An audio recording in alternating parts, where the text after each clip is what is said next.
जैसा कि last episode में हमने देखा कि हाउ शान के अंदर हाउ की पावर्स आ गई थी और उसने एक ही झटके में फिर उस मॉन्स्टर को मार दिया था। लेकिन तभी जब वो कार के साथ था तो उसे इस लेवल 7 बीस्ट के अंदर से एक नेकलेस निकलता हुआ दिखाई दिया और जब उसने इसे उठाया तब उसे एक लड़की दिखाई देती है और ये लाइट एलिमेंट फेरी है। ये हजारों सालों से नहीं दिखी है और ये लाइट की प्योरेस्ट फॉर्म है और जिसको भी ये अपना मास्टर बनाती है उसकी पावर बहुत ज्यादा बढ़ जाती है। ये अपने आप ही पैदा हो जाती है और इनको हासिल करना बहुत मुश्किल होता है। जब ये किसी ह्यूमन के साथ कॉन्ट्रैक्ट बनाती है तो वो बहुत ताकतवर नाइट बन जाता है। इसको लेवल 7 का डेमन पकड़कर ला रहा था, यानी वो कुछ बहुत बुरा सोच रहे थे। डार्क फोर्स ने इसको पूरी तरह से घेर रखा था और इसके आसपास शील्ड बना रखी थी। फेरी तड़प रही थी यहाँ से निकलने के लिए, इसलिए हाउशान तुरंत लॉकेट रेलिम के अंदर जाकर उसकी शील्ड पर अटैक करके उसको फ्री करता है और कहता है कि मैं तुम्हें डेमन हंटिंग ग्रुप के पास ले जाऊंगा और वहाँ मिस्टर जिया तुम्हें हील कर देंगे। फेरी भी हाउशान को देख पा रही है और खुश होती है कि वो फाइनली इस शील्ड से फ्री हो पाई है।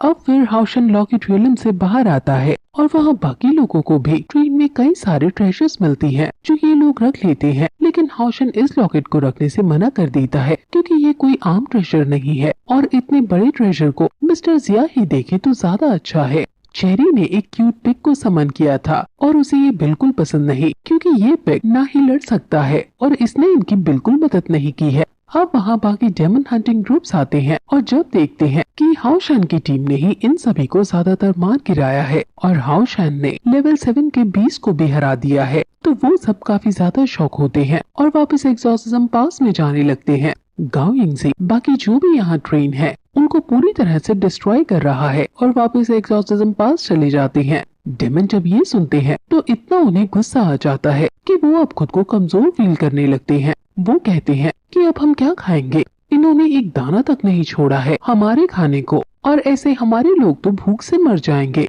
इन्होंने सारा खजाना भी चुरा लिया है जो इतना महंगा था और अब हम कंगाल हो गए हैं। अब डेमन सभी हमला करने का डिसाइड करते हैं और अपनी ट्रूप्स को इकट्ठा कर लेते हैं। हाउशान ने वो लॉकेट गाओ यिंगज़ी को दे दिया है और गाओ यिंगज़ी एंजल चीफ कमांडर के साथ मिस्टर जिया के पास जाता है और उन्हें बताता है कि हाउशान की टैक्टिक्स की वजह से हमने उनकी पूरी ट्रेन को तबाह कर दिया है। हमारी साइड से कोई कैजुअलिटी नहीं हुई है और हमने उनकी फूड प्रोडक्शन यूनिट और उनकी कॉन्वॉय ट्रेन को तबाह कर दिया है।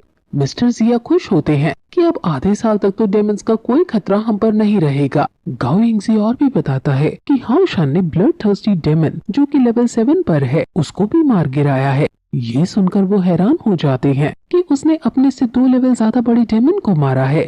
गाओ यिंगज़ी फिर उन्हें वो लॉकेट देता है और कहता है कि मुझे तो समझ नहीं आया कि ये क्या है, कृपया आप देखें। मिस्टर जिया उस लॉकेट को ओपन करते हैं और उन्हें उसमें घायल हुई लिटिल एलिमेंटल फेरी दिखती है और ये देखकर तीनों हैरान हो जाते हैं। इनको देखकर वो फेरी डरने लगती है लेकिन मिस्टर जिया उसे यकीन दिलाते हैं कि वो उसके लिए खतरा नहीं है और वो उसे हील करेंगे। वो अब इंसानों के पास है और अब डेमन से वो हमेशा के लिए फ्री हो गई है। ये सुनकर फेरी बहुत ज्यादा खुश हो जाती है। लालची चीफ कमांडर कहता है कि मैं यहाँ सबसे ताकतवर एंजल कमांडर हूँ जिसके पास लाइट एट्रीब्यूट है, इसलिए ये तो मुझे ही मिलनी चाहिए। लेकिन मिस्टर जिया कहते हैं कि लिटिल फेरी खुद ही इतनी होशियार होती है कि वो अपना मास्टर चुन सके, इसलिए बेहतर होगा कि ये खुद अपना मास्टर चुने। इसलिए मिस्टर जिया तुरंत सभी नाइट्स को ग्राउंड में इकट्ठा होने को कहते हैं। वहीं हाउशान और बाकी सभी को ये पता चलता है कि चेरी का समन बीस्ट जो है ये क्यूट पिग है और ये पिग अभी तक गायब नहीं हुआ है और ये इसलिए है क्योंकि ये चेरी का ब्लड बीस्ट कॉन्ट्रैक्ट वहाँ पार्टनर बन चुका है। ये सुनकर चेरी बहुत दुखी है कि ये तो बस एक क्यूट पिग है, ये कैसे मेरी मदद करेगा। जिस पर हाउशन उसे हाउए का एग्जाम्पल देकर बताता है कि हाउए भी शुरू में ऐसा ही था लेकिन बाद में बीस्ट बन गया, तो तुम निराश ना हो। अब ये सभी ग्राउंड में जाते हैं और मिस्टर जिया सभी को फेरी से इंट्रोड्यूस कराते हैं और कहते हैं कि जिसको ये चूज करेगी वो इसका मास्टर होगा। सभी इसको हासिल करना चाहते हैं, इसलिए सभी लोग अपनी अपनी लाइट एट्रीब्यूट को उसको दिखाने लगते हैं और अपनी अपनी ऑरा को उसके सामने निकालते हैं और फेरी उन सभी के ऑरा में फंस जाती है और डरने लगती है। हाउशान ने अपना ऑरा नहीं निकाला और वो कहता है कि अभी ये केज से बाहर आई है और तुमने अपने ऑरा से एक और केज इसके सामने बना दिया है, इसलिए तुम बस इसको बताओ कि क्या है तुम्हारे पास, ये खुद अट्रैक्ट होकर आ जाएगी। लेकिन कोई भी हाओशान के पास नहीं आता और डरी हुई फेरी हाओशान को देखती है और वो समझ जाती है कि ये तो वो है जिसने उसकी शील्ड तोड़ी थी और वो तुरंत उसके पास चली जाती है और ये देखकर सब हैरान हो जाते हैं क्योंकि इसने तो अपना लाइट एट्रीब्यूट भी नहीं निकाली थी।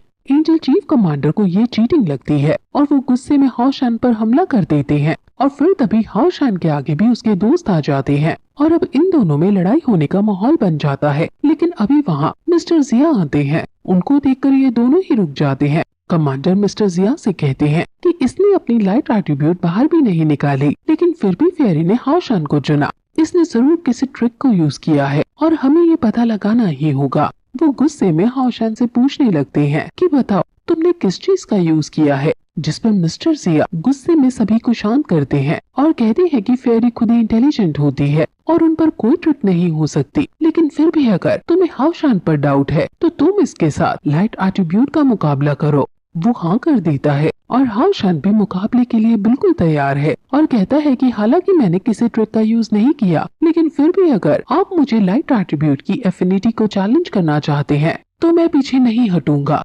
कमांडर कहता है कि अगर मैंने तुम्हें हरा दिया तो तुम फेरी को वापस मुझे दे दोगे और अगर तुमने मुझे हरा दिया तो मैं तुम्हें अपने सारे कंट्रीब्यूशन पॉइंट्स दे दूंगा। ये सुनकर लिंसन आगे आकर टोकता है कि तुम इतनी बड़ी चीज की शर्त सिर्फ कंट्रीब्यूशन पॉइंट से नहीं लगा सकते हो। आखिर तुम कितने ही कंट्रीब्यूशन पॉइंट्स दे दोगे? 1000, 10,000?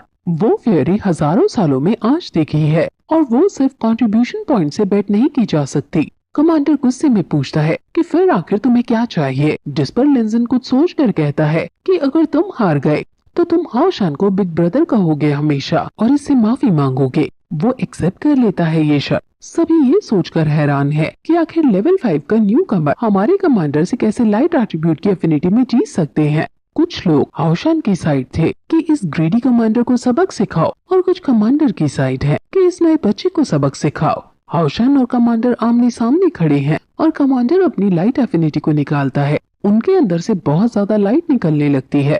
इतनी ज्यादा टेरिबल पावर को देखकर वहाँ सब हैरान है। आखिर ये लेवल 7 के टॉप टायर के नाइट है और इनके पास इतनी स्ट्रॉन्ग एफिनिटी तो होगी ही। चेरी डरने लगती है कि कहीं हाओशान इससे हार ना जाए क्योंकि कमांडर के आसपास बहुत सारे लाइट एलिमेंट्स निकल रहे हैं। कमांडर भी कहता है कि लाइट एलिमेंटल फेरी उसके पास रहनी चाहिए जिसे वो सबसे ज्यादा सूट करे और इसलिए अब तुम अपनी हार मान ही लो। लेकिन अब हाओशान अपनी लाइट एफिनिटी दिखाता है और जैसे ही वो इसे यूज करता है कमांडर की सारी लाइट एलिमेंटल हाओशान के पास आकर उसमें मर्ज होने लगती है और वहाँ हाओशान का बहुत बड़ा लाइट एलिमेंटल का ड्रैगन बन जाता है। हाओशान कहता है कि लाइट एफिनिटी का लेवल से कोई रिश्ता नहीं है। आखिर भला लेवल 7 का नाइट सन ऑफ लाइट से लाइट एफिनिटी के मुकाबले में कैसे जीत सकता है। अब कमांडर को पछतावा होने लगता है क्योंकि अब वो हार चुका है। उसे बहुत ज्यादा गुस्सा आ रहा है और वो अपने ऊपर से अपना काबू खो देता है। उसे लगने लगता है कि हाओशान अब उसको चिढ़ा रहा है और वो पागल होकर हाओशान को मारने के लिए उसके पास आने लगता है।